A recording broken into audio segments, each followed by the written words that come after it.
यदि मेरा नाम जप करोगे तो तेरा भार मैं ग्रहण कर लूंगा। तुझे कुछ चिंता करने की जरूरत नहीं। ये अखिल लोक चूड़ामणि भगवान बोल रहे, तेरा भार मैं ग्रहण कर लूंगा। तू मेरा नाम जप कर, तू निश्चिंत हो जा, फिर तू देखेगा कि मैं तेरे लिए क्या करता हूं, तब जान पाएगा। तो निश्चिंत होकर नाम जप कर। तस्मान नामानि कौन्तेय भजस्व दृढ़ मानसः नाम युक्तः प्रियोष्माकं नाम युक्तो भवार्जुन। हे अर्जुन, तुम दृढ़ चित्त होकर के मेरा नाम जप करो। जो नाम जप करता है वो मेरा बहुत प्रिय हो जाता है। जो नाम से युक्त हो जाता है मैं उसे बहुत प्यार करता हूं। पीछे पीछे भगवान डोलते हैं।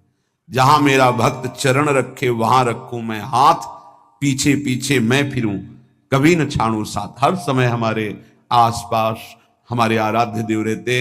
ये सिद्ध बात है। नाम वाणी जहां श्याम श्यामा तहां। यदि नाम चल रहा है, वाणी का गायन हो, श्याम श्यामा विराजमान है। गाते रहिए, नेत्र ठीक हो जाएंगे, हृदय के नेत्र खुलेंगे तो आप देख पाएंगे हर समय श्यामा श्याम आपके समीप हैं। ओ नाम जापक, तू भय मत कर, क्योंकि भय को भी भयभीत करने वाला महाभीषण मैं हूं। भयंकरों का भी भयंकर मैं हूं, और तू मेरा नाम जपता है तो तुझे कौन भय प्रदान कर सकता है। 5 वर्ष के बालक हैं प्रहलाद जी महाराज।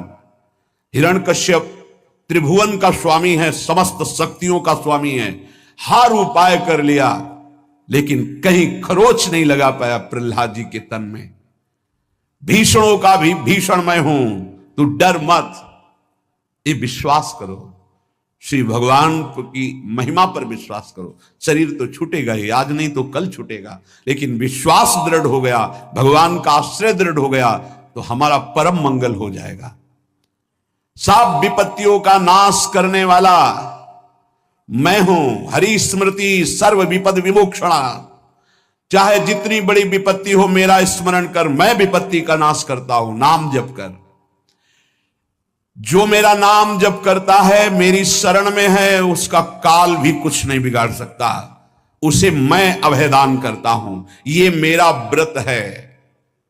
बस तुझे एक बात समझनी है, ध्यान से सुन लो। चाहे आकाश टूटकर गिर जाए, चाहे पृथ्वी फट जाए, चाहे प्रलयाग्नि उठे, चाहे कोटि वज्रपात होने लगे, समस्त ब्रह्मांडों को जल डुबो दे, पर तू डरना नहीं। मेरा नाम जप करना, फिर देखना, तू देखेगा कि मैं तुझे अपनी छाती से लगाए हुए हूं। पक्का पक्का ऐसा ही। ये बात भूलना मत मेरी। तू कभी भयभीत मत होना। मेरा नाम मैं ही हूं।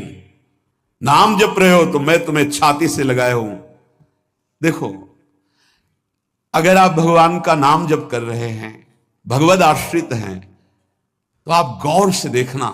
यदि आश्रय पक्का है, पूरे जीवन की बात, कई बार ऐसा अनुभव हुआ कि यदि ये सेकंड में भगवान सहायता ना करते तो जीवन की बाजी ही नष्ट हो जाती। कदम कदम पे देखा, और ठीक मौके पर ऐसा आश्चर्य में चमत्कार। ओहो, भगवान ने बचा लिया। ये देखो भगवान ने बचा लिया। ये देखो भगवान ने ऐसा किया। ये संसार मेरा रचा हुआ एक माया का स्वप्न है। तू देखकर डर मत और ललचा मत। ये झूठा है, भगवान कह रहे हैं। ललचा मत, ये झूठा है, माया के द्वारा रचित। मामा ने नहीं, यामा ने जो है नहीं पर दिखाई दे रहा है, जो है उसे नहीं दिखाना, ये माया का कार्य है। सत्य सत्य सत्य केवल मेरा नाम है। नाम जप कर, मेरा नाम ले। इस माया की सामग्री और वस्तुओं की बात क्या, मैं तुझे मिल जाऊंगा। मायापति भगवान कह रहे हैं, नामानंद सागर में तुझे डुबो दूंगा। मेरे सिवा जगत में जो कुछ दिखाई दे रहा है ये नहीं है, मैं ही हूं। मैं पूर्ण का पूर्ण हूं, मैं ब्रह्म की प्रतिष्ठा हूं, मैं शांति की शांति हूं, मैं आकाश को भी अवकाश देता हूं। जिस समय तू मेरा नाम लेकर आंखों से आंसू बहाते हुए पुकारेगा, तेरे अंदर आनंद का समुद्र उफनाएगा और मैं तुझे छाती से लगाए होऊंगा। अनुभव होता है प्रभु का। ब्रह्मांडानि विनश्यन्ति देवा इंद्रादयस्तथा कल्याण भक्ति युक्तश्च मद भक्तो न प्रणश्यति। चाहे प्रलयाग्नि आ जाए तो संपूर्ण ब्रह्मांडों का विनाश हो जाएगा, इंद्रादि देवतागण भी नष्ट हो जाएंगे, पर मेरे भक्त का त्रिकाल में कभी नाश नहीं होता। मद भक्तो न प्रणश्यति, गीता जी में कहा है, नामे भक्ता प्रणश्यति, मेरे भक्त का नाश नहीं। मान लीजिए, मान लीजिए, जान जाओगे, निहाल हो जाओगे। सत्व शुद्धिकरम नामो ज्ञान प्रदम स्मृतम मुमुक्षूणाम मुक्ति प्रदम कामिनाम सर्व कामदम। नाम बहुत जल्दी अंतःकरण को शुद्ध कर देता है। नाम विशुद्ध ब्रह्मबोध करा देता है। नाम मोक्ष प्रदान कर देता है। फिर यदि नाम जपने वाला संसार की कामना करे तो यह कौन सी बड़ी बात है कि इसके पूर्ण होने में बाधा हो जाएगी। पर उतना नाम जप कीजिए, पहले पापों का नाश होने दीजिए। जो नाम जप कर रहा है उससे बड़ा तीर्थ कोई नहीं। नाम जप कर रहे हो, आपका मन है तो चले जाइए कहीं स्नान करने, कहीं अवगाहन करने, कहीं जाने की जरूरत नहीं। परम तीर्थ का अवगाहन कर रहे हो। जब नाम जापक गंगा जी का स्पर्श करता है तो गंगा जी सबके पापों का नाश करती हूं। नाम जापक के स्पर्श से गंगा जी निष्पाप होती है। नाम सबसे बड़ा धर्म क्षेत्र है, अर्थात सबसे बड़ा धर्म कर रहे हैं यदि आप नाम जप कर रहे हैं। नाम देवों का परम देव है, क्योंकि वो केशव देव को भी अपने अधीन कर लेता है, नामी को अधीन कर लेता है। सुमिर पवन सुत पावन नामू अपने बस करी राखे रामू। अपने बस, ये शब्द बहुत बड़ा है। अजित को जीत लेता है नाम जापक। नाम परम तपस्या है। जो नाम जप कर रहा है, बहुत कठिन है नाम जप करना, बहुत कठिन है। जहां नाम जप शुरू करो तो हृदय में जलन पैदा कर देते हैं, क्योंकि हृदय में जितने पाप हैं बिना भोगे उनको भस्म करना है। ये जो विचलित हो रहे हैं इनको शारीरिक दंड भोगना है, इसलिए विचलित हो रहे हैं। नाम जप से जो जलन पैदा होती है वो तुम्हारे भाग्य खुल रहे हैं। जो तुम्हें शारीरिक दंड मिलने थे वो भस्म हो रहे हैं। चुपचाप सह लो। बहुत ही बच्चापन है दिमाग में, समझ में नहीं आ रहा। एक एक दिन आयु जा रही, एक एक श्वास नष्ट हो रही है, उस मनोरंजन का समय समझ रहे। अरे काल नजदीक आ रहा है, मृत्यु नजदीक आ रही, पता नहीं कब किस क्षण है। नाम कमाने आए थे, फिर पता नहीं मनुष्य शरीर मिले कि ना मिले। नाम परम भक्ति है। अगर नाम चल रहा है तो भक्ति परम भक्ति है। नाम परम शक्ति है। यदि नाम जब चल रहा है तो परम सामर्थ्यशाली हो जाओगे आप। नाम परम गति है। यदि नाम चल रहा है तो हमें चिंता नहीं कि हमारा कल्याण होगा कि नहीं होगा। नाम सर्वश्रेष्ठ पद है। नाम जब कर रहे हैं हम परम पद में विराजमान हैं। नाम लेने से वर्तमान भूत भविष्य तीनों पवित्र हो जाते हैं। भूत में जो हमसे गंदे आचरण हुए, वर्तमान के नाम जपने से भूत पवित्र हो जाता है। वर्तमान के नाम जप करने से वर्तमान तो पवित्र है ही, भविष्य पवित्र हो जाता है। हमारा भविष्य बड़ा उज्जवल होगा। अविराम नाम जप कर, अविराम माने निरंतर। मेरे डर से अग्नि प्रज्वलित होती है। मेरी ही शक्ति दाहिका और प्रकाशिका शक्ति है। मेरे ही बल से सूर्य प्रकाशित होता है। मेरे ही बल से वायु बलशाली है। मेरे ही बल से इंद्र और नाना प्रकार की दैवी शक्तियां अपना कार्य करती हैं। मृत्यु मेरे ही बल से अपना अपना कार्य कर रहे। मेरा शरणागत, मेरा नाम जापक, कोई भी त्रिभुवन की शक्ति उसे परास्त करना चाहे ऐसा कभी नहीं हो सकता। देखो कितना बड़ा बल नाम जापक के पास। अधिक क्या, नित्य देहधारी भक्त को भी मेरा सुदर्शन चक्र भी नहीं काट सकता। जो मेरा नाम जप कर रहा है, मेरे सुदर्शन चक्र की भी सामर्थ्य नहीं। एक बार सत्संग में पीछे सुनाया था, देवर्षि नारद जी बड़े लीला बिहारी हैं। वो हर लीला भगवान की नाम महिमा, गुण महिमा, शरणागति की महिमा पुष्ट करने के लिए ही प्रकट करते हैं। वो भगवान का साक्षात स्वरूप है। प्रताप रुद्र ऐसा उस राजा का शायद नाम था। वो बड़ा प्रतापी चक्रवर्ती सम्राट पद पर भगवान रघुनाथ जी विराजमान थे। श्री राम जी, बड़े बड़े ब्रह्म ऋषि सब विराजमान, सभा लगी हुई थी। नारद जी बाहर मिल गए उनको और कहा, अंदर प्रभु के दर्शन करने जा रहे हो? नारद जी को प्रणाम किया। जी। तो वहां बहुत से ब्रह्म ऋषि बैठे हैं, सबको प्रणाम भी करोगे? हाँ जी, तो मर्यादा है संतों को प्रणाम। तो विश्वामित्र जी को भी प्रणाम करोगे? हाँ, क्यों, वो तो ब्रह्म ऋषि हैं। नहीं, ब्रह्म ऋषि कहाँ है? तो कौशिक वंश में प्रकट हुए, क्षत्रिय कुल में। उन्होंने कहा नहीं, तपस्या से तो ब्रह्म पद प्राप्त किया है उन्होंने। हाँ, पर मूल में तो नहीं। आपका उद्देश्य क्या है? बस ऐसे कर लेना, माथा मत रखना। देवर्षि नारद जी के सब ऋषियों के माथा रखना। गए भगवान के दरबार में, भगवान को नमन किया, सब ऋषियों के चरणों में मस्तक रखा और विश्वामित्र जी के सामने जाके ऐसे करके ध्यान भी नहीं दिया।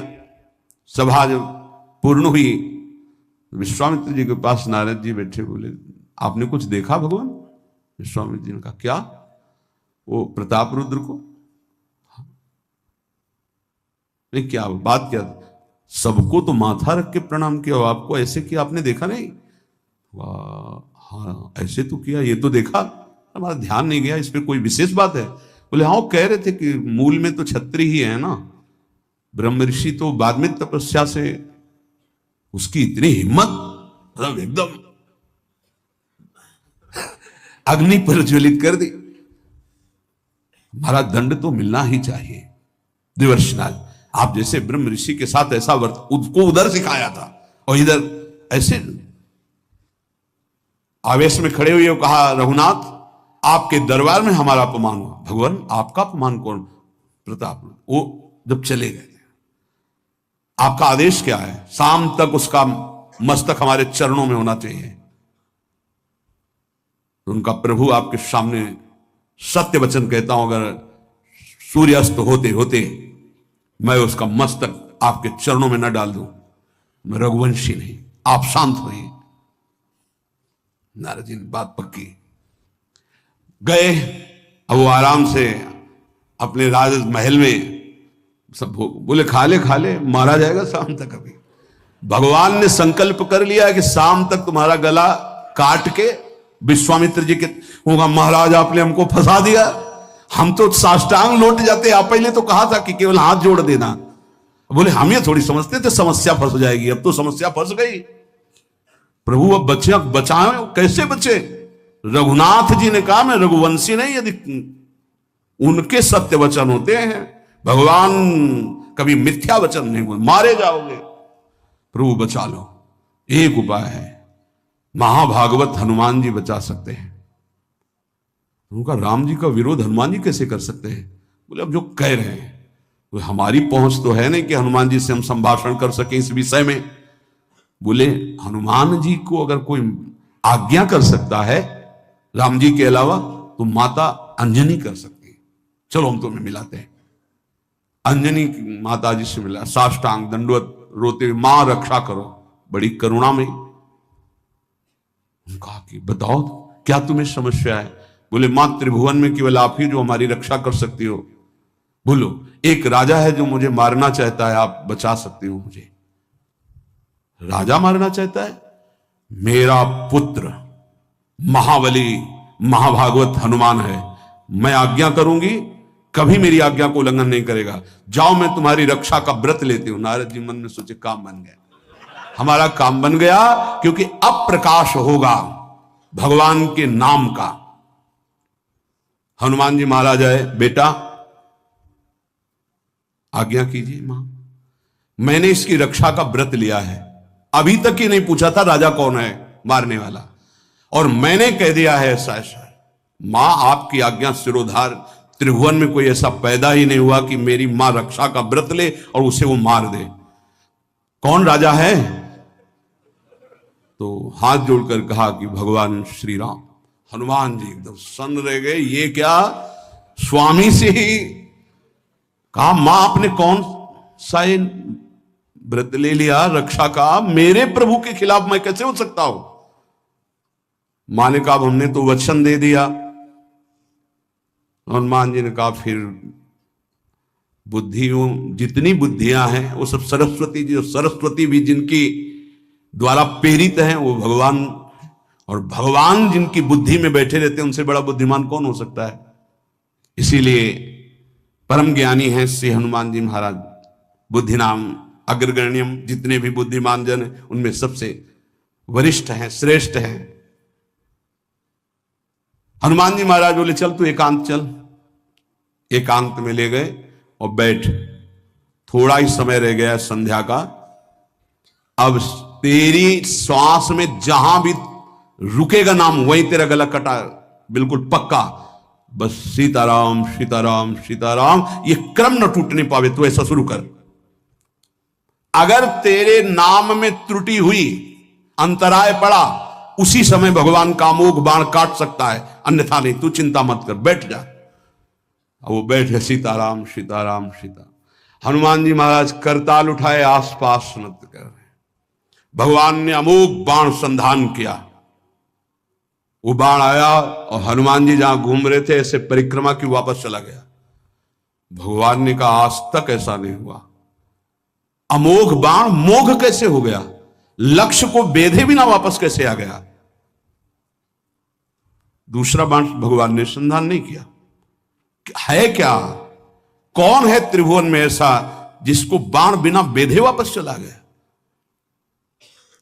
लक्ष्मण जी से कहा कि जहां प्रताप रुद्र वहां तुरंत जाइए और देखिए बात क्या है, उसके गले को क्यों नहीं अमोघ बाण ने छेदन किया। गए, सर्वज्ञ हैं। वहां जो स्थिति देखी तो हनुमान जी की आंखों में अश्रु चल रहे थे। नाम संकीर्तन घूम घूम के, और वो आंख मूंदे बस सीताराम सीताराम। परम प्रेमी लक्ष्मण जी भी तालियां बजाकर शुरू कर दिया, सीताराम सीताराम।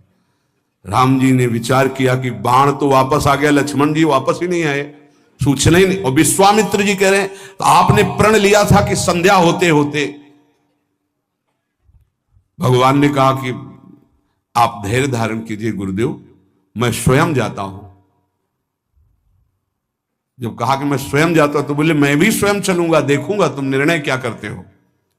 पूरी ब्रह्म ऋषियों की समाज साथ में, नारद जी बीड़ा लिए आगे कि प्रभु हम भी देखेंगे, और सब कुछ रचा इनका है, बड़ा विचित्र खेल है इनका। महाराज जे ही गए तो देखा वो सीताराम सीताराम सीताराम। हनुमान जी महाराज सीताराम सीताराम कीर्तन कर, लक्ष्मण जी कीर्तन। भगवान ने कहा अब समझ में आया, जिसके गले में नाम निरंतर चल रहा है मेरा अमोघ बाण भी छेदन नहीं कर, जो भगवान यहां कह रहे मेरा दिव्य सुदर्शन चक्र भी छेदन नहीं कर। भगवान ने कहा गुरुदेव आपने आज्ञा करी थी कि इसका शीश आना, आपने ये नहीं कहा था कि काट कर आना चाहिए, उसको रखो मस्तक। विश्वामित्र जी प्रसन्न हो गए। नारद जी ने कहा प्रभु इसमें न प्रताप रुद्र का दोष है न ब्रह्म ऋषि विश्वामित्र जी का, मैं ये दिखाना चाहता था कि आपके अमोघ अस्त्र से भी बढ़कर आपका नाम है।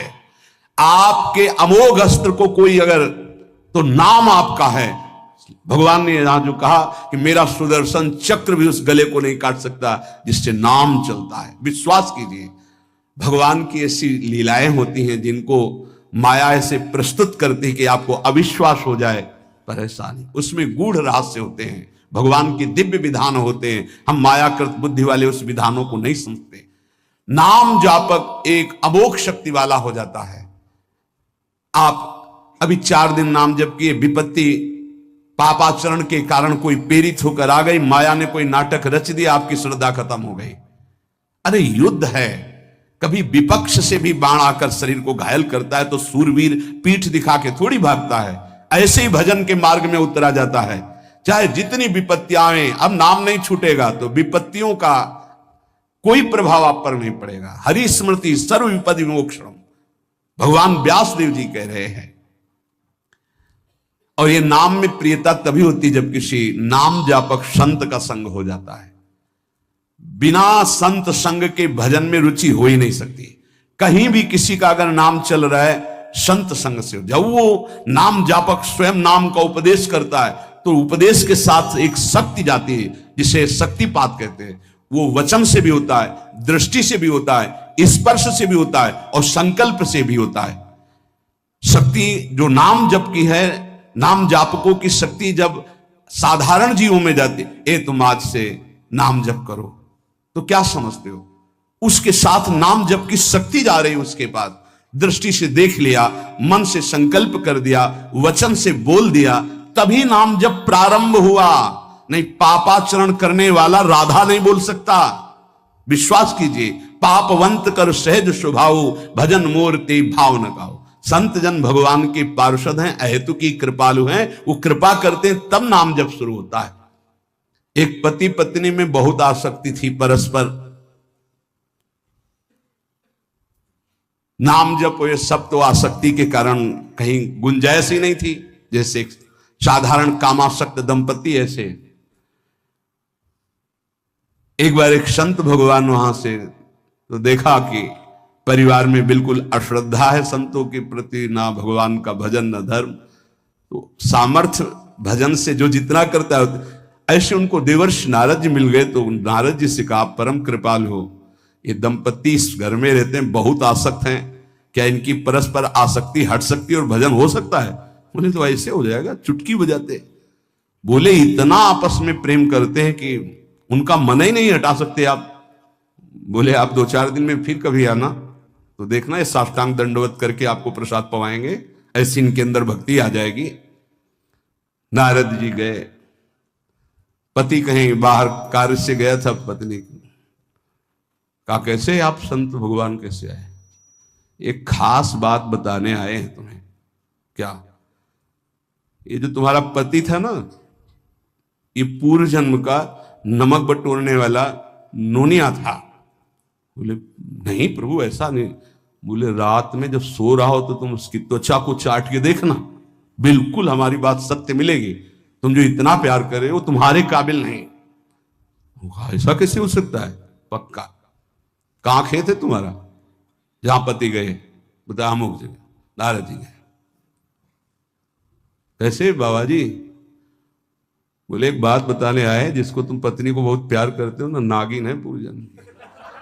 बोले आप कैसे कर? बोले हमें त्रिका लग गए, हम जानते हैं। बोले अगर परीक्षा करनी हो तो रात में सोने का नाटक करना, देखना जबान निकाल के आगे। देवर्षि नारद जी ने अब वो कि बाबा जी बोल गए थे कि तो रात में वो सोने का नाटक, डर भयानक उसके सता रहा था कि नागिन है पास में। अब वो जब चाटने होगा तो जो ही जवाब निकाले से समझ गए वो, और चिल्ला पड़े वापस। बड़ा तो दृष्टांत सागर का है ये। तो अब रात तो बहुत विघ्नकारी हो गई, आपस का प्रेम एकदम खत्म। सुबह देवर्षि नारद जी आए, बोले ये तो हमने आपके साथ विनोद किया था, वस्तुतः ये नागिन रही है, वस्तुतः ये ऐसा नहीं। हमें समझाने आए कि तुम दोनों का प्रेम ये नाशवान है, आज नहीं तो कल नष्ट हो जाएगा। जीवन की सार्थकता भगवान नाम जपने में है, भगवत आराधना में। नारद जी की कृपा से उनके हृदय में भक्ति जागृत हुई। अगर हमें संत ना मिले तो सच्ची कहते हैं भगवान के चरणों में या नाम में प्रीति हो ही नहीं सकती। बस केवल इतना लगता है कि नाना प्रकार की भोग सामग्री जो हम भोग रहे हैं, ये किसी को यही नहीं लगता कि यहां से छोड़ के जाना है। दूसरे को फूंक के आ रहे हैं और स्वयं को ये पता नहीं कि यहां से छोड़ के जाना, यहां से कुछ नहीं ले जाना। शाश्वत शांति की खोज के लिए अनंत जन्मों से भटक रहे हैं, वो केवल श्री भगवान में मिलती है। जो उपासक उठते बैठते चलते फिरते खाते पीते नाम जप करता है, खाते पीते नाम ले, चलते बैठे सोए सदा पवित्र यह नाम है, सदा उजाला तोय। जो नाम जपने के लिए जरूरी नहीं है कि आप पद्मासन लगा के बैठे, आप आसन में बैठे, नहीं। गृहस्थी धर्म में आप खेत जा रहे नाम जप करते हुए, आप एक एक फावड़ा चला रहे नाम जप करते हुए, क्या चला जाएगा? बड़ी सामर्थ्य नाम में, एक अमोघ सामर्थ्य नाम में। आप विश्वास कीजिए, एक नाम भी व्यर्थ नहीं जाएगा। अश्रद्धा से भी नाम उच्चारण कर लिया, भारी पड़ेगा यमराज के हिसाब में। मान लीजिए ये माया का ऐसा प्रभाव है जो आपको भजन में नहीं लगने दे रही। इसका कार्य है आपकी श्वासों को व्यर्थ करना। देख लीजिए, कोई दृश्य दिखा के, कोई भोग भोगा के, कोई बात के चिंतन में फंसा के, किसी क्रिया में लगा के, इसकी चाल है कि भजन ना होने देना। दो शक्तियां भगवान की ये प्रबल, एक माया शक्ति विस्मरण और भक्ति शक्ति स्मरण। ऐसी तो अनंत शक्तियां हैं, पर विशेष प्रभावशाली ये दो शक्तियां हैं भगवान की। एक है जिसकी शरण में जीव आ जाए तो भगवत स्मृति में तन्मय कर दे, समस्त दुखों का नाश करके, भक्ति। और एक माया शक्ति भगवान का विस्मरण करा दे। हम सब माया शक्ति के द्वारा फांस लिए गए हैं। वो हर चाल यही चलती कि भजन छूट जाए। आप देख लो, कोई मिलेगा, कुछ खान पान, दृश्य, भोग, क्रिया, सब में भजन छुटाने की सामर्थ्य है माया के द्वारा। और भक्ति का जब प्रभाव चलता है तो एक एक कवल जा रहा है राधा राधा राधा, जल पी रहा है राधा राधा राधा, कार्य कर रहे राधा राधा। बड़ी सामर्थ्य। खाते पीते नाम ले, चलते बैठे सोए। यदि हम सोने जा रहे हैं तो मानो हमारा जैसे मरण के समय स्थिति ऐसी होनी चाहिए। पता नहीं जगे कि ना जगे, ये आखिरी रात हो, क्या पता।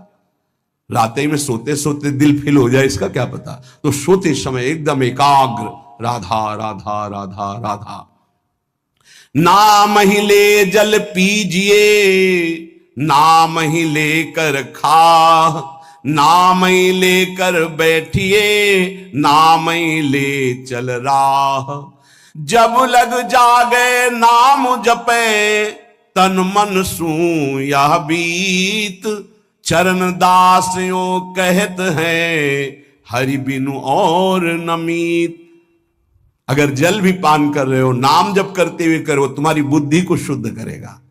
एक एक कवल भोजन पा रहे हो, राधा राधा राधा, वो आध्यात्मिक बल प्रकट करेगा, विचार पवित्र करेगा, आचरण शुद्ध करेगा। नाम लेकर के बैठिए, नाम लेकर के चलिए, नाम लेकर के सोइए। जब लग श्वास है तब तक नाम जप करो। देखो, हरि नाम जैसा, भगवान नाम जैसा कोई मित्र नहीं है, ऐसा बड़े बड़े संतों ने अनुभव किया है। क्यों नाम जप नहीं हो पा रहा? कामी मति विष्टल सदा चले चाल विपरीत। सील नहीं सहजो कहे, नैनन माही अनीति। गंदे नेत्र, जिधर देखे वो पापाचरण की वृत्ति देखता रहता है। वाणी गंदी, दूसरे की निंदा चुगली, पाप करना। मति गंदी, काम बहुत ही गंदा मलिन स्वभाव बन गया है। जिधर देखो, मंदिर जाओ, संत के समीप जाओ, बहुत सावधान। बड़ा बढ़िया सौभाग्य मिला है। बिना भगवान की कृपा के संयोग नहीं बनता। जैसे आप बैठे सुन, उस समय आप वो वस्तु ग्रहण करो जो कहीं नहीं मिल सकती, सत्संग। उस समय भी आपकी दृष्टि मलिन जा रही। कामी मति विष्टल सदा, एक तरफ रबड़ी रख दो, एक तरफ विष्ठा पड़ा है, सूकर विष्ठा की तरफ दौड़ेगा। हम लोगों की बुद्धि सूकर की तरह हो गई, मलमूत्र के शरीरों के भोगने की तरफ भाग रही। कौन सा इसमें परम सुख है? अरे इसी से हटने के लिए तो भगवान ने अवसर दिया, मानव देह, सत्संग दिया, शास्त्र स्वाध्याय, भगवत भाव में डूबने का अवसर। फिर भी वही गति। सदा रहे चित भंग ही, हृदय स्थिरता नाही। ऐसे लोगों का बड़ा चित्त चंचल होता है, हृदय स्थिर नहीं होता है। क्या करें? अगर ये भी नाम जप करने लगे तो सब शांत हो जाएगा, काम शांत हो जाएगा, मति पवित्र हो जाएगी। अगर हमारे हृदय में काम बसा रहा तो नाम नहीं चल पाएगा, नाम रुक जाएगा। हमें एक एक चीज पावन करनी इसी नाम से। वाणी, नेत्र, श्रवणेन्द्री, संपूर्ण शरीर, अंतःकरण, तब भगवत मिलन होता है। इसी शरीर को भगवान हृदय से लगाते, ध्यान रखना। जब भगवान प्रकट होते हैं तो ऐसा नहीं है कि वो भाव में केवल प्रकट होते हैं, जैसे हम आप देख रहे हैं, हम आप मिल रहे हैं, ऐसे भगवान अपने भक्तों को हृदय से लगाते हैं। सच्ची मानिए वो यही हैं, हर समय पास हैं। जिस समय हमारी इंद्रियां पवित्र हो गई, शरीर पवित्र हो गया, हृदय पवित्र हो गया, भगवान करुणा करके प्रकाशित हो जाते, माया का पर्दा हटा देते हैं। बहुत ध्यान देने योग्य बात है। सच्ची मानिए भगवान के मार्ग में चलने के लिए ये तो पक्का है, पक्का है, पक्का है। अपने को प्रभु के चरणों में समर्पित करके सुख दुख दोनों को समान भाव से सहने का विचार पक्का कर लो तो निकल जाओगे। अगर सुख के भोगी बने तो दुख में भाग जाओगे, टिकोगे नहीं इस मार्ग में, चाहे गृहस्थ हो चाहे विरक्त हो। शरीर को कितना दुलार करके तुम बचा लोगे, कितना? खा पी के खूब चर्बी शरीर में बढ़ रही है, नष्ट होने वाला है। एक घृणा करो इस वृत्ति से। अच्छे अच्छे पदार्थ खा खा कर शरीर को मोटा कर रहे, अपने आप को उठने बैठने लायक नहीं रह रहा है शरीर। कहो व्यायाम करो, प्राणायाम करो, शरीर को कसो, शरीर स्वस्थ, चित्त स्वस्थ, साधन संयम परायण, अभी आनंद आ जाए। भोजन तो व्यायाम, वायु ले रहे हो तो प्राणायाम जरूरी है। साधु हो या गृहस्थ हो, अगर तुम्हारा शरीर स्वस्थ नहीं, शरीर के कितने ऐसे अंग हैं जो साधारण प्रक्रिया से उन पर कोई प्रभाव नहीं पड़ता, उनको असाधारण, जैसे एक सांस में 2-3 किलोमीटर दौड़ना, चलो बाहर नहीं दौड़ सकते तो आजकल यंत्र चले हैं, ट्रेडमिल क्या कहते हैं, उस पर चल सकते हो आप। 48 मिनट प्रत्येक साधक को चाहिए कि पद्मासन या सिद्धासन में बैठे। 48 मिनट, ये बहुत छोटी बात है। 6-6 घंटे आसनों पे बैठने का अभ्यास किया जाता है। भीषण सर्दी में पसीना, केवल एक लंगोटी लगाए गंगा किनारे बैठे हुए, मार्किन नीचे बिछी हुई, उसी का आसन उसी का चला, 6-6 घंटे खुले में ऐसे पसीना से लथपथ शरीर हो जाता है। 90 प्राणायाम, साय मच जाती है दिमाग में, एकदम मंत्राकार वृत्ति। परमानंद की अनुभूति के लिए अध्यात्म चाहिए। शरीर का दुलार करने वाला कभी साधक नहीं होता। प्रायः कुछ ऐसे महा कृपा पात्र जन हैं जो शरीर को संयम में, इंद्रियों को संयम में रखने की विचारधारा करते हैं। नहीं तो आजकल हम सुविधा को अपनी भक्ति का फल मानने लगे।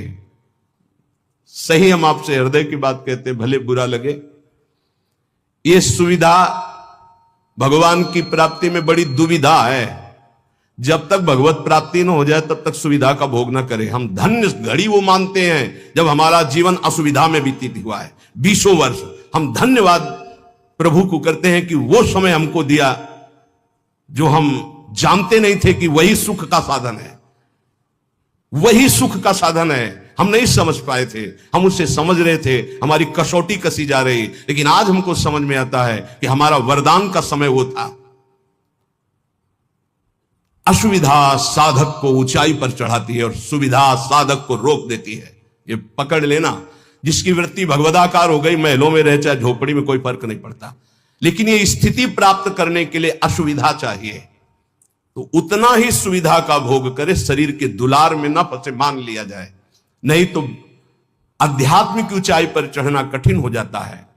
जो भगवत प्राप्त महात्मा जन हैं वो कह रहे हैं,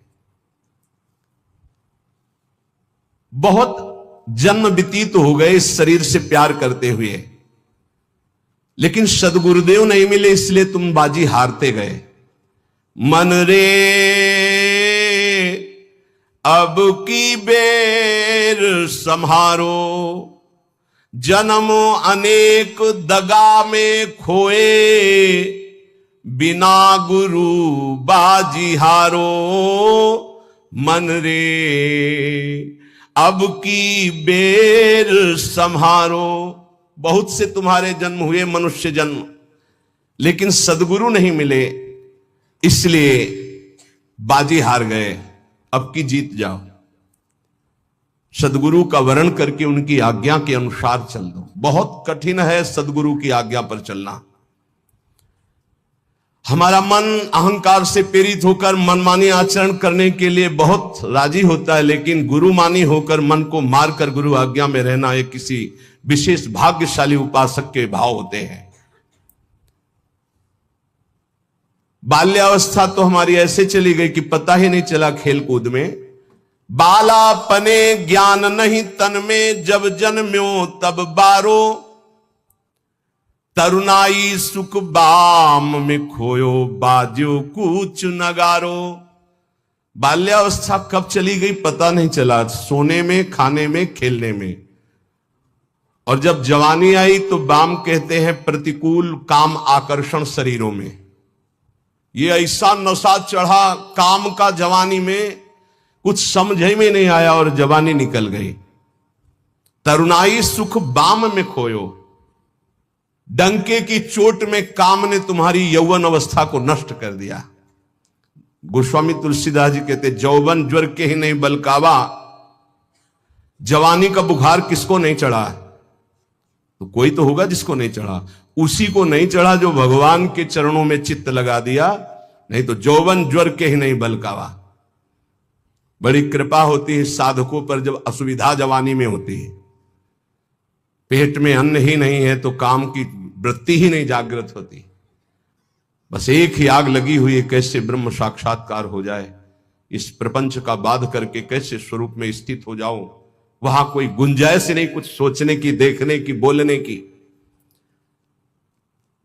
अब यौवन अवस्था में काम सुख और बुढ़ापावस्था में, बाल्यावस्था से जवानी तक जो किया उसके संस्कार खत्म, मनुष्य जीवन खत्म। खलक सब रैन का सपना, समझ मन कोई नहीं अपना। कठिन है मोह की धारा, बहा सब जात संसारा। घड़ा जो नीर का फूटा, पत्र जो डार से टूटा।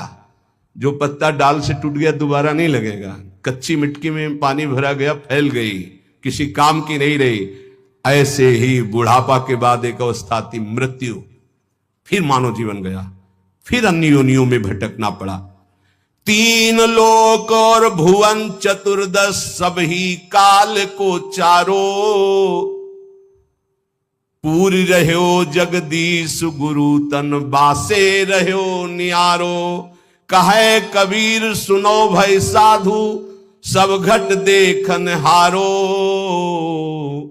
जन्म अनेक दगा में खोए, बिनु गुरु बाजी हारो। मन रे अब की बेर संहारो।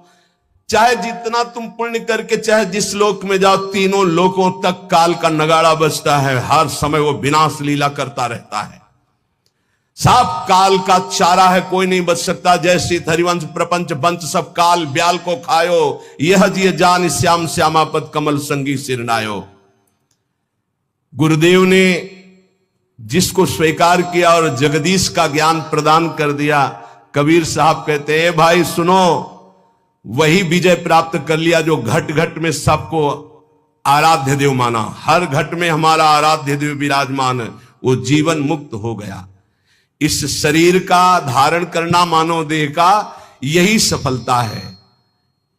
नाम जप करते हुए सब में भगवत भाव करके अपने आप का उद्धार कर ले। समझो रे भाई, समझो रे, अरे हिया नहीं रहना,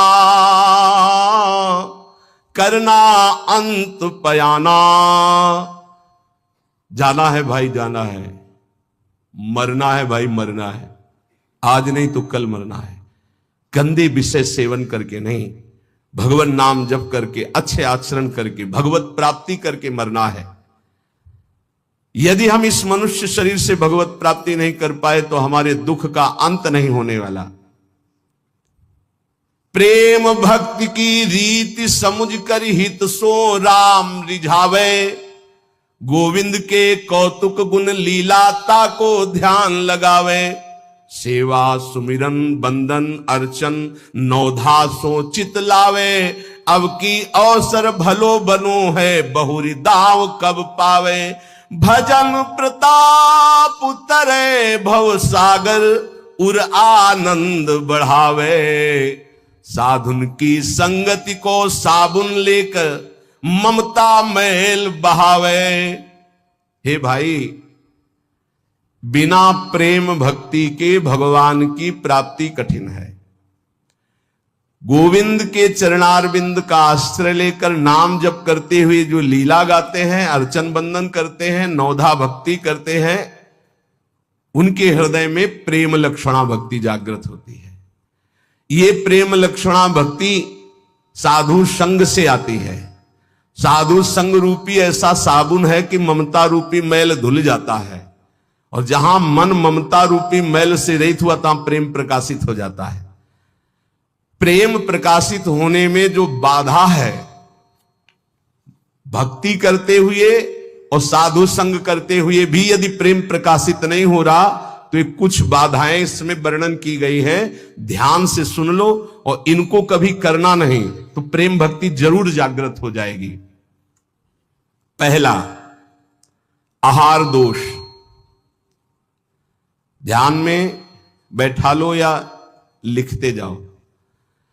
आपको साधु संग मिल गया है, नौधा भक्ति कर रहे हैं, लेकिन प्रेम नहीं प्रकट हो रहा है। जैसे आप वृंदावन धाम वास कर रहे हैं, सत्संग कर रहे हैं, नाम कीर्तन कर रहे हैं, प्रेम नहीं प्रकाशित हो रहा है, तो इन दोषों को देख लो आपके अंदर है क्या। पहला है आहार दोष। आहार दोष बुरी कमाई से जो अन्न आता है वो बुद्धि को भ्रष्ट कर देता है। इसीलिए हम आकाश वृत्ति से जीते हैं। आकाश वृत्ति, हमारे पास वही अन्न आएगा जो श्री जी पास करेंगे। नहीं, हिम्मत नहीं किसी के यहां रख दे। यहां शासन है सहचरियों का। यहां ऐसा नहीं कि कोई पापात्मा आवे और आके गड्डी रख के चला जाए, ऐसी हिम्मत नहीं, उसके कदम नहीं उसके अंदर प्रवेश कर सकते। यहां शासन है, अव्यक्त शासन है। अगर यहां 100 रुपया कोई रखता है तो मेरी लाडली जी से प्रेरित होकर रखेगा, अन्यथा नहीं।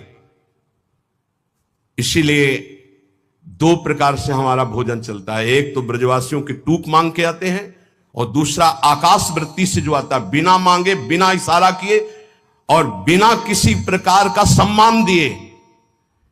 ये नहीं कि आप अर्थ देने वाले हो तो आपको एकांत में बुलाकर जयमाला पहनाई जाए, जय हो आपकी, आपसे बिल्कुल नहीं। और हो सकता है कि आपको कटु वचन सुनने पड़े और फिर आप रखो तो तुम बहादुर नहीं, लेके जाओ। लक्ष्मीपति जिनके सेवक हैं, हम उनके सेवक हैं, इसलिए हर अन्न का कण पवित्र होगा यहां का। हमारी स्वामिनी के द्वारा प्रेरित जो आता है वो हृदय से स्वीकार है। इसलिए कहीं भी किसी भी तरह का इशारा, दान पेटी, कोई ये सब नाटक कि भाई यहां इतने भरो इतने भरो, कहीं कोई अगर कोई बाहर कर रहा है तो नौटंकी नाटक करके अर्थ एकत्रित करने वाला वो अपराधी माना जाएगा। इस पूरे राधा केली कुंज के भागवतिक विधान में किसी भी तरह के अर्थ का प्रवेश नहीं है। हम भिक्षुक हैं, हमारा भरण पोषण स्वामिनी से होता है। किसी के हृदय में ऐसे किया, स्वामिनी जी के आगे चढ़ गया, उसी से बिजली का बिल, उसी से उदर पोषण होता है। और ये हम इसलिए नहीं सुना रहे कि तुम चढ़ा देना। हम तो कसम खवाई सत्संग में कि जिनको ये लगता हो कि मेरे द्वारा चलता है, तुम्हें इष्ट की कसम है, या चवन्नी मत चढ़ाना। हम देखते हैं अपने स्वामी को, हम तुम्हारे से हमारा नहीं चलता, हम स्वामी से देखते हैं जिनसे अनंत ब्रह्मांड। तुमने सहयोग किया था ब्रह्मांड बनने में, क्या अनंत ब्रह्मांड एक संकल्प में बन गए, उनके हम दास हैं।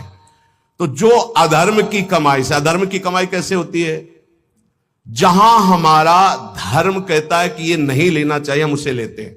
जहां हमारा धर्म कहता है ये नहीं करना चाहिए, उसे हम करते हैं और फिर वो अर्थ लेते हैं। कई तरह के अधर्म की कमाई होती है। इसको हमने देखा है भ्रमण के समय में। जैसे कहा जाता है कि आपका ब्लैक व्हाइट हो जाएगा, ऐसा हमने नहीं कहीं पढ़ा, शास्त्रों में नहीं पढ़ा, संतों से नहीं सुना। धर्म से 10 रुपया कमाओ, 4 रोटी बनाओ, 1 रोटी में 4 टुकड़े कर लो, 3 में तुम पाओ। एक गाय को दे दो, कौआ को दे दो, एक भिक्षुक संत को दे दो, एक ऐसे डाल दो, कोई जीव जंतु खा ले, इसे कहते हैं। वो तुम्हारा धन और पवित्र हो गया। पापाचरण करके आओ, 1 लाख में 10,000 दो, नरक जाओगे, क्योंकि वो 10,000 जो खाएगा उसकी बुद्धि भ्रष्ट हो जाएगी। आहार दोष। जब द्रौपदी जी और महाराज युधिष्ठिर और भगवान श्री कृष्ण भीष्म पितामह को घेरे हुए प्रश्न उत्तर हो रहे हैं, तो बहुत शास्त्र का ज्ञान दे रहे हैं, बहुत हजारों प्रश्नों के उत्तर भीष्म पितामह जी ने दिए। तो जब धर्म का उपदेश कर रहे थे तो कहा रुको पितामह, ये वही बुद्धि है उसी महापुरुष की जो सभा में बैठा था, मुझे वस्त्रहीन किया जा रहा था, मैं चीख चीख के पूछ रही थी क्या ये धर्म है? उस समय ज्ञान तुम्हारा कहां चला गया था जो आज ज्ञान उपदेश कर रहे हो? तुम मुस्कुराए और कहा बेटी तुम्हारा प्रश्न धर्मयुक्त है। वो सब बह गया, 6 महीने बाणों की सैया पर वो खून बह गया है। इस समय मैं शुद्ध हूं, जो प्रश्न करोगे ठीक धर्मयुक्त उत्तर होगा। उस समय पापी दुर्योधन का अन्न खाने से मेरी बुद्धि मलिन हो गई थी। उदाहरण दिया कि एक परमहंस जी जंगल में कंदमूल फल खाकर रहते थे। एक दिन राजा की दृष्टि पड़ी, श्रद्धालु था, साष्टांग दंडवत की महाराज महल पधारिए और अपने चरणामृत से चरण रज से महल को पावन करें और प्रसाद पाए। मना कर दिया, हम तो कंदमूल फल खा गए। चला, दूसरी बार फिर आया, तीसरी बार फिर आया। मन में आया चलते, ठीक है। राजा बहुत प्रसन्न हुआ, आदर के साथ ले गया, महारानी ने स्वयं बनाया, महाराज संत भगवान ने पाया, गए। अब जब जंगल में आए तो मन नहीं लगा भजन में। कहां सूखे कंदमूल फल और कहां रसीला वो भोजन राज परिवार का और रानी के हाथ का बना। अब तो अच्छा दृश्य देखने की इच्छा नहीं होती हो, गुलरी पाकर यही फल जंगली। बस अब ये इंतजार था कि राजा आ जाए और निमंत्रण दे दे।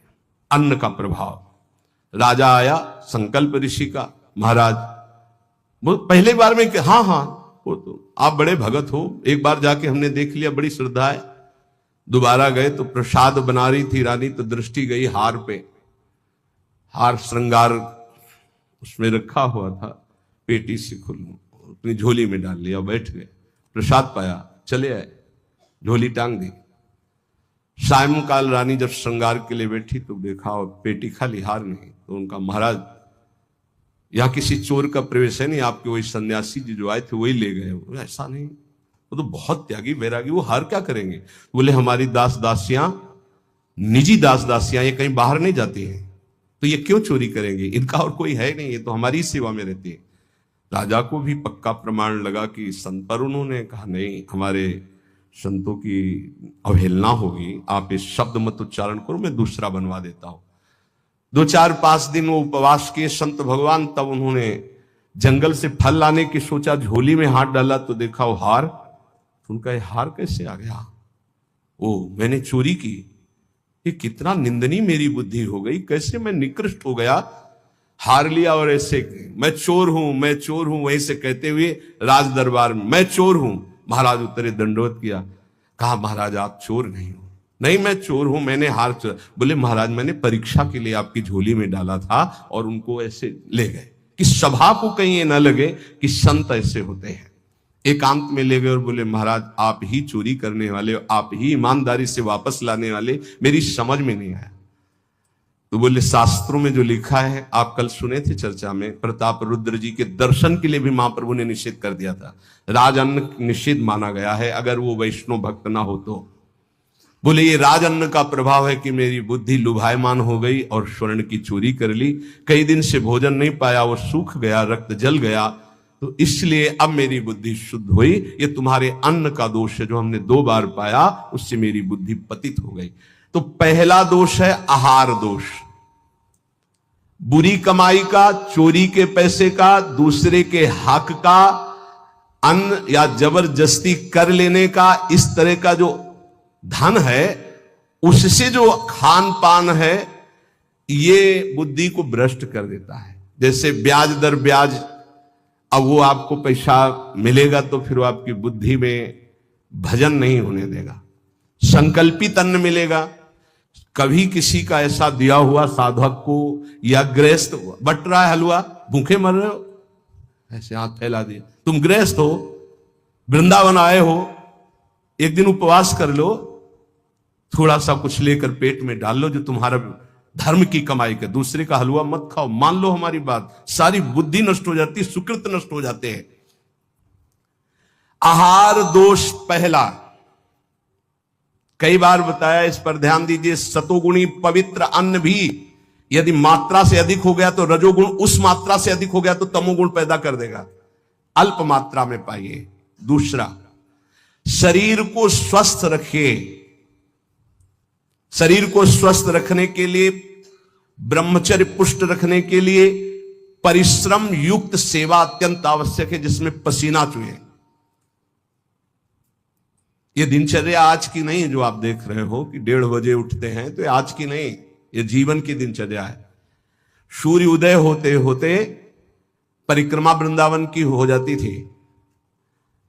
अपनी रात्रि में उठे, 45 मिनट व्यायाम, 48 मिनट प्राणायाम, छड़ी उठाई, पूरे वृंदावन की परिक्रमा एक सांस में। इसके बाद आके श्री जी की मंगला, गुरु जी की सेवा में 9 बजे तक, फिर आके श्रृंगार, फिर गुरु जी की 2:30 बजे रोटी मांग करके एक बार 24 घंटे में, वो भी न सब्जी न दाल।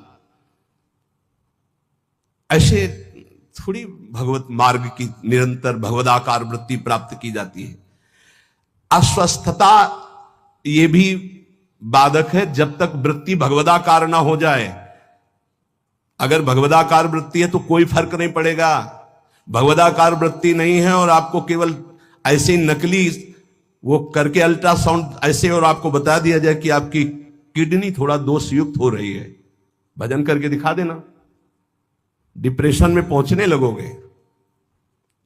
पक्का समझना, शरीर स्वस्थ, चित्तवृत्ति प्रभु में लगा लोगे। शरीर अस्वस्थ है और चित्तवृत्ति भगवदाकार नहीं हुई तो इसी में कराओगे, पक्की बात समझ लो। और एक बार चित्तवृत्ति लग गई तो 2 किडनी की क्या बात, अगर 10-20 होती हो सब फेल हो जाती तो भी कोई फर्क नहीं पड़ता। पक्का मान लीजिए, पक्का मान लीजिए। इसीलिए संसारी पुरुषों को विश्वास नहीं होता कि क्या ऐसा भी हो सकता है, क्या ऐसा होता है। कर्तुम अकर्तुम अन्यथा कर्तुम सर्व समर्था सा ईश्वरः। अभी क्या समझे हो तुम? अस्वस्थता से बचिए। प्रत्येक साधक से कहा व्यायाम करो, चाहे साधक हो चाहे साधिका। संयम से चलो, व्यायाम प्राणायाम अत्यंत आवश्यक है। ठीक है, आपकी दिनचर्या ऐसी तो समय निकालो, ऐसी दिनचर्या में समय निकालो कि आप व्यायाम कर सको, आप प्राणायाम कर सको। मान लो मेरी बात, आहार अल्प पवित्र आहार है, पक्का, इसमें कोई संशय नहीं, गुरु प्रदत्त आहार है।